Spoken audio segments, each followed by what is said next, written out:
Hi everyone, welcome to my channel. मैं आप सभी का अपने चैनल में वेलकम करती हूँ।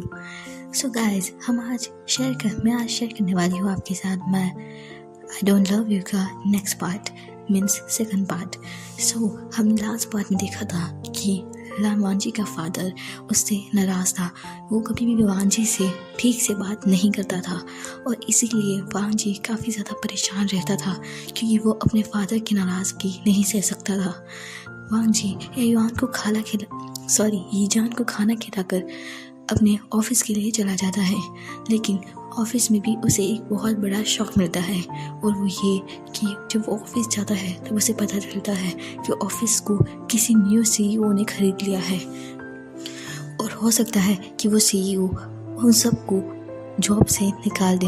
ये बात सुनकर वांजी काफ़ी ज़्यादा शॉक हो जाता है क्योंकि उसके लिए ये जॉब इम्पॉर्टेंट थी, क्योंकि अगर ये जॉब नहीं रहेगी तो वो अपने डैड की दवाइयों का खर्चा, अपनी स्टडी का खर्चा और यीजान की फ़ीस पे नहीं कर पाएगा। इसीलिए उसके लिए ये जॉब काफ़ी इम्पॉर्टेंट थी और वांजी किसी भी तरह अपनी जॉब को खो नहीं सकता था। इसीलिए वो अपने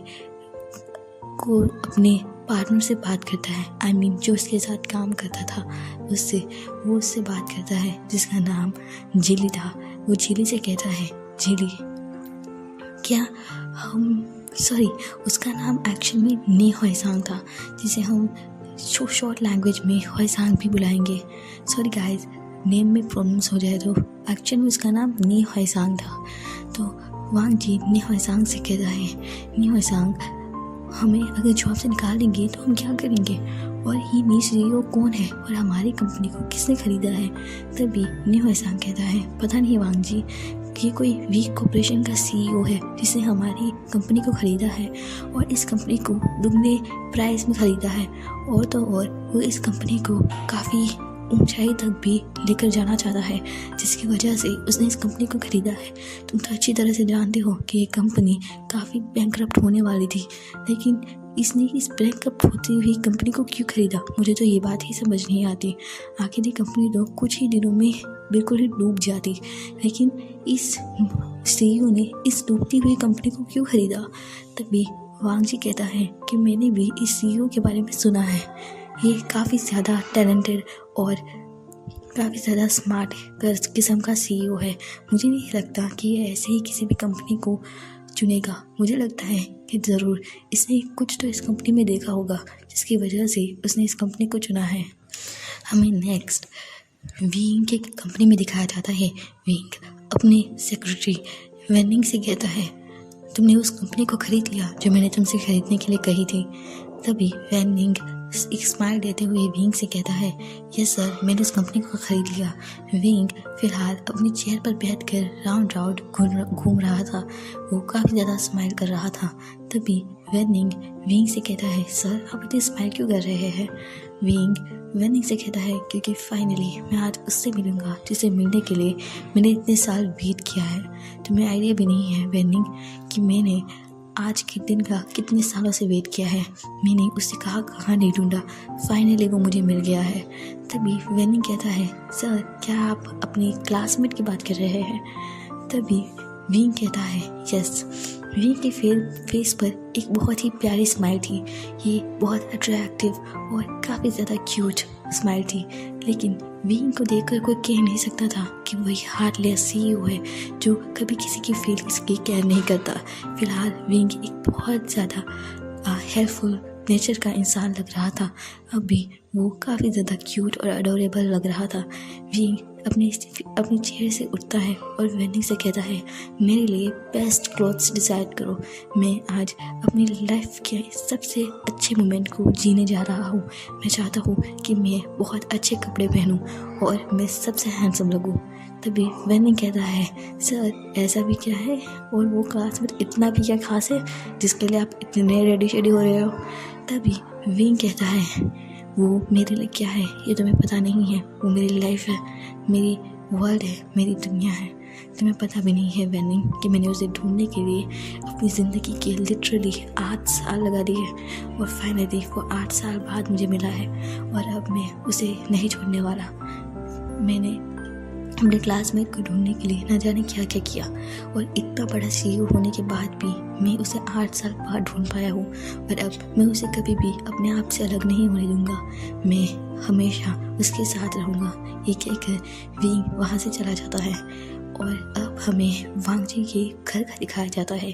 ये जान अपने घर के बेडरूम नहीं, लिविंग रूम में बैठकर अपने कुछ गेम्स के साथ खेल रहा था। तभी वहाँ पर वांग जी के फादर आ जाते हैं और वो युआन को देखकर कहते हैं कि तुम यहाँ क्या कर रहे हो और यहाँ से उठकर जाओ। मैं नहीं चाहता कि जहाँ पर तुम बैठो वहाँ पर मैं कभी नहीं बैठना चाहता। तभी ये जान एक पाउच से लिप्स बनाते हुए कहता है, डैड आप ऐसा क्यों कह रहे हो, मैं भी तो आप ही का बेबी हूँ ना, आप मुझे ऐसे क्यों कह रहे हो, मैं आपसे कितना लव करता हूँ। ये युआन अपने लिप्स को पाउच बनाते हुए कहता है, सॉरी गाइस मिस्टेक हो रही है, एक्चुअली में इस बेबी का नाम ईजान है और जो बेबी विंग के पास है उसका नाम युआन है, तो थोड़ी सी अगर मिस्टेक हो जाए तो एडजस्ट कर लीजिएगा प्लीज़। तो मैं कहा थी युआन कहता है, डैड मैं भी तो आप ही का बेबी हूँ, आप मुझे इस तरह बात क्यों करते हो, लोगों के डैड कितने अच्छी तरीके से उनसे बात करते हैं और आप जब देखो तब मुझे डांटते ही रहते हो। तभी किरण कहते हैं कि मैं क्या करूँ, तुम्हारे बाप तुमसे बिल्कुल प्यार नहीं करता और तुम्हारा वो गगा वो भी तो तुमसे प्यार बिल्कुल नहीं करता। हाँ वो तुमसे प्यार करता है लेकिन उसे नहीं पता कि वो तुमसे प्यार करता भी है या नहीं। अगर वो तुमसे प्यार करता तो सालों पहले तुमने खुद से अलग कर देता, लेकिन उसे तो तुमसे प्यार है ही नहीं। अगर वो तुमसे प्यार करता तो शायद हो सकता है कि तुम आज यहाँ ना होते। ये कहकर लान किरण गुस्से में वहाँ से चला जाता है। ये जान सोचने लगता है कि आखिर लान किरण ने उससे कहा क्या, उससे क्या बातें की, उससे क्या कहा। वैसे ये बात तो मुझे भी समझ नहीं आई कि उसने क्या कहा। वैसे जाने दो क्या बात है, आगे तो पता चल ही जाना है। उसके बाद हमें वांग जी के ऑफिस का दिखाया जाता है। सभी लोग एक लाइन में खड़े थे और न्यू CEO के आने का वेट कर रहे थे। वांग जी भी वहाँ खड़ा था। तभी वो अपने फ्रेंड न्यू हसांग से पूछता है, न्यू हसांग आखिर ये CEO कब आएगा, इतनी देर से हमें वेट करवा रहा है, पता नहीं कब आएगा ये। तभी न्यू हसांग वांग जी की सर पर पैट करते हुए कहता है, डोंट वरी वांग जी, मैंने सुना है कि ये CEO बहुत ज़्यादा हॉट और हैंडसम है, ये काफ़ी ज़्यादा डैशिंग और एक डोमिनेटिंग अल्फा है। तभी वांग जी कहता है, सीरियसली 2 साल से सुना उस बुढ़े को झेल रहा हूँ मैं, सीरियसली वो बुढ़ा कितना बुढ़ा हो गया है, लेकिन जब देखो तब एक हॉट लड़की पर ना वो फ्लर्ट करता रहता है। तभी न्यू हसांग कहता है, सही कहा तुमने वांग जी, वो बुढ़ा पता नहीं 2 साल से ना हमारा दिमाग खा रहा था।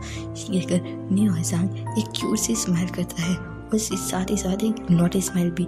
वांग जी काफ़ी ज़्यादा शॉक हो जाता है क्योंकि उसे पता था कि जब भी न्यू हसांग ऐसे स्माइल करता है उसके पीछे पक्का उसका कुछ गलत इरादा होता है। इसीलिए वांग जी न्यू हसांग के चेहरे पर देखते हुए कहता है, आखिर तुम्हारा इरादा क्या है, अब तुम कौन सा नया कांड करने वाले हो। न्यू हसांग कहता है, डोंट वरी वांग जी, मैं ऐसा कुछ नहीं करने वाला जैसा तुम सोच रहे हो, मैं तो बस इस न्यू CEO के आने का बेसब्री से वेट कर रहा हूँ। ये कह तभी इससे अगर वो और कुछ बात कर पाते तभी वहाँ न्यू CEO की एंट्री होती है, जिसके पीछे कुछ बॉडीगार्ड्स और उसका पर्सनल सेक्रेटरी और पर्सनल असिस्टेंट भी थे। वांग जी उस इंसान को देखकर काफ़ी ज़्यादा शॉक हो जाता है। ओके गाइस, तो आज का पार्ट यही तक। हम नेक्स्ट पार्ट में देखेंगे कि आखिर विंग यहाँ किसके लिए आया है और वांग जी किसको देखकर इतना शॉक हुआ है। Okay everyone, by the way, आपको अगर ये स्टोरी पसंद है तो please tell me in the comment and like share subscribe. Bye bye.